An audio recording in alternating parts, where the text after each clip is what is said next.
it was back down again, and then it took an enormous public works program known as World War II to bring the economy out of the depression.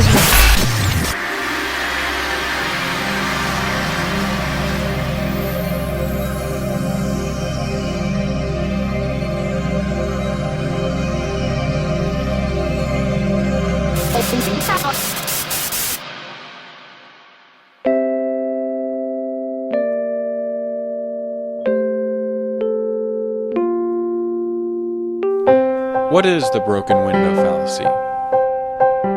It all starts when a hooligan decides to throw a brick through the local baker's window.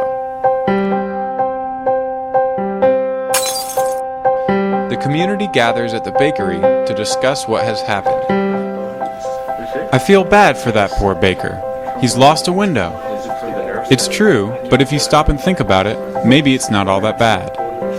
After all, the baker does have to repair his window, which means the glazier will now have work to do. After getting paid, the glazier will probably spend his new income on some of your crops.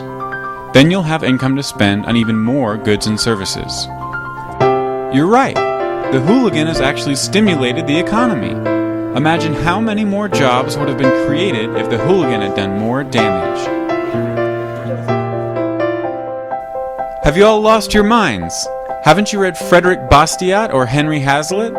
You're only focusing on what's seen, the money I will spend repairing the broken window, while you ignore what's unseen, the money I would have spent on a new suit. If I had bought my new suit from the tailor, he would have also spent his new income on some of your crops. So you still would have had more income to spend on other goods and services. The only difference is that I would have had both my window and a new suit, whereas now I only have a window. This hooligan has cost me, and thus our community, a new suit. The story of the hooligan shows us that physical damage destroys wealth.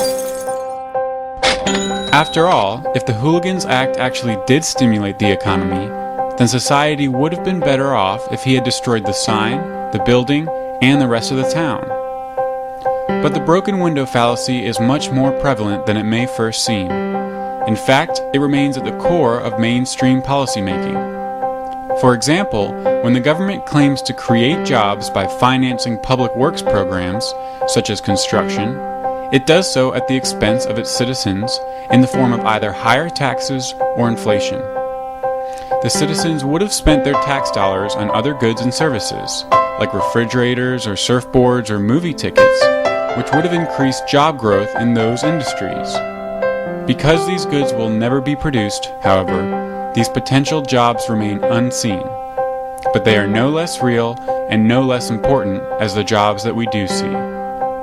So if you ever hear of the stimulative effects of wartime spending, tariffs, or stimulus bills, know that this is merely our old friend, the broken window fallacy, dressed in new clothing and grown fat beyond recognition.